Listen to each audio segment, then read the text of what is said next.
اعوذ باللہ من الشیطان الرجیم، بسم اللہ الرحمن الرحیم۔ ناظرین، آج کا ہمارا موضوع ہے اردو زبان بحیثیت قومی زبان۔ ناظرین، پاکستان بنے ہوئے 72 سال گزر گئے ہیں۔ ہر آنے والی حکومت اور ہر بننے والے دستور اور آئین میں اردو کو بحیثیت قومی زبان لکھا گیا اور یہ عہد کیا گیا کہ اگلے چند سالوں میں اردو دفتری زبان ہوگی اور ہمارا سارا نصاب اردو زبان میں ہوگا۔ لیکن بدقسمتی سے 72 سال گزرنے کے باوجود ایسا نہیں ہو سکا،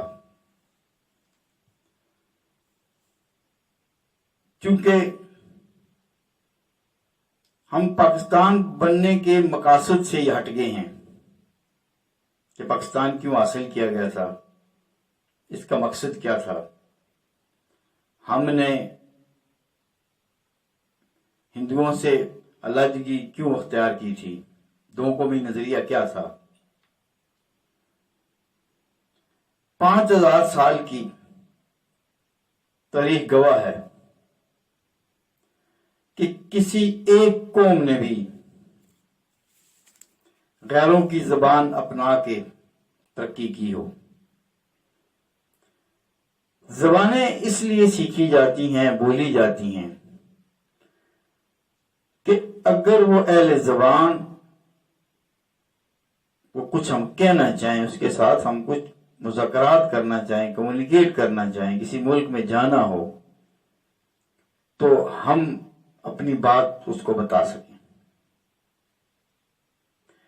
زبانیں اس لیے نہیں ہیں کہ ایک اردو بولنے والے ملک میں، اردو سمجھنے والے ملک میں سارے کام اردو میں ہوں، لیکن دفتری زبان جو ہے وہ انگریزی ہو، نصاب اس کا انگلش میں ہو، جسے بچے کیا اساتذہ بھی نہیں سمجھ سکتے، کیونکہ اساتذہ بھی اسی ماحول میں پلے بڑے ہیں۔ یہ ان کا اردو کا ماحول ہے، انگریزی کا ماحول نہیں ہے۔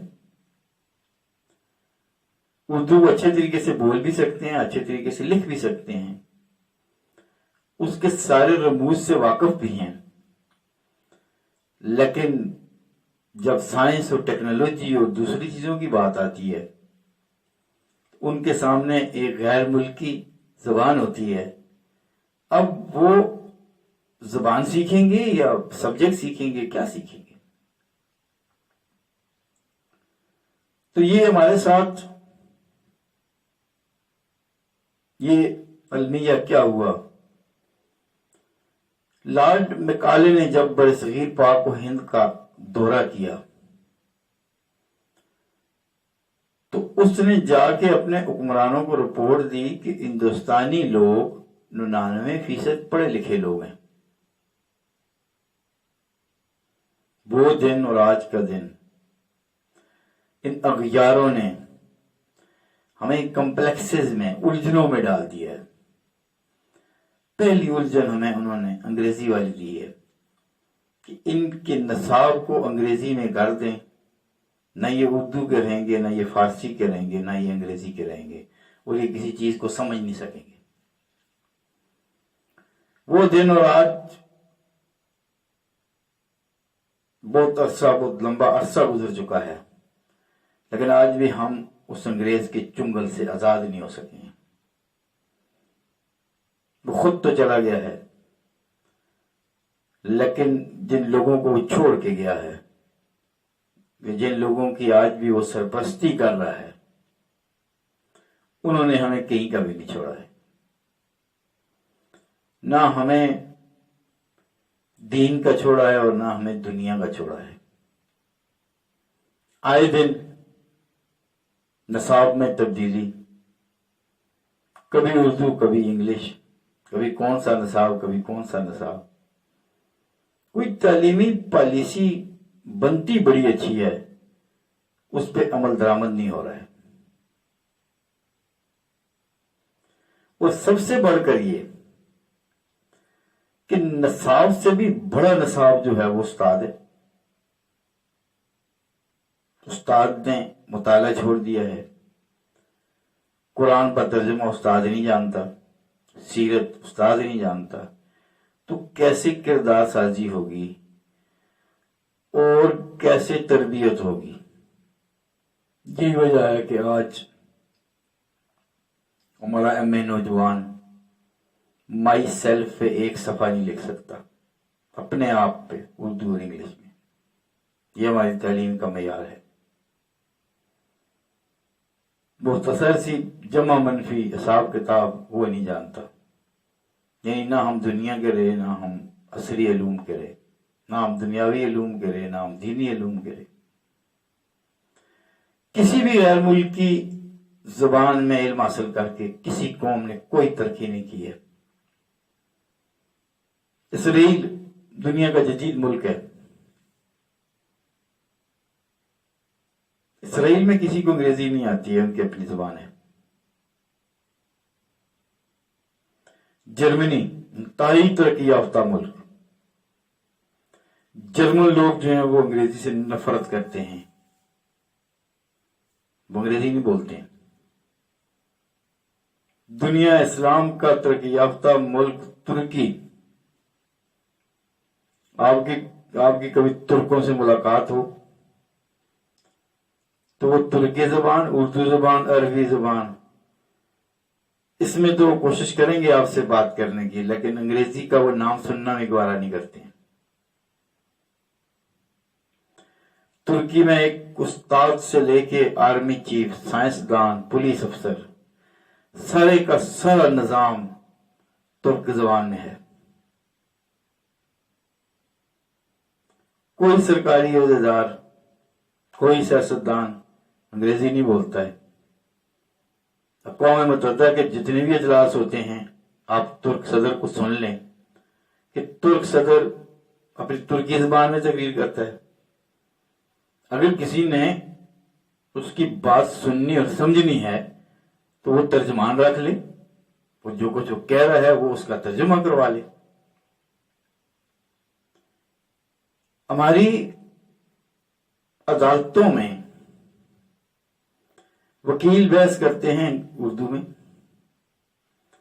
جج سوال و جواب کرتے ہیں اردو میں، گواہیاں ہوتی ہیں اردو میں، لیکن جب فیصلہ لکھا ہوا آتا ہے تو فیصلہ انگریزی میں ہوتا ہے. اگر فیصلہ اردو میں ہو تو وہ جو کلائنٹ ہوتا ہے، وہ جو مدعی اور مدعی ہوتے ہیں، وہ اچھے طریقے سے سمجھ سکتے ہیں کہ جج صاحب نے کیا لکھا ہے. اب عام آدمی کو سمجھ نہیں آتی ہے کہ جج صاحب کی ججمنٹ کیا تھی.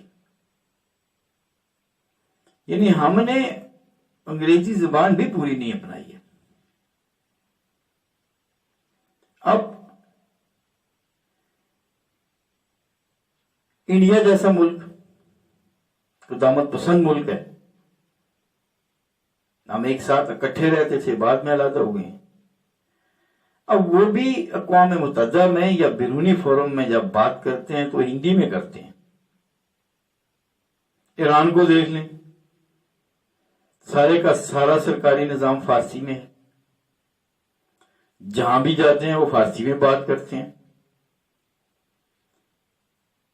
جس کسی کو سمجھنی ہے ان کی بات، وہ ترجمان رکھ لے، وہ فارسی سے ترجمہ کریں گے اور سمجھ جائیں. نہیں سمجھتے ہیں تو یہ مسئلہ ایرانیوں کا نہیں ہے، جو لوگ سمجھنا چاہتے ہیں وہ اس کا ترجمہ کروا لیں. اور دلچسپ بات میں آپ کو بتاؤں کہ ایران سے ہر سال نوبل پرائز کے لیے ایک بندہ نامزد ہوتا ہے.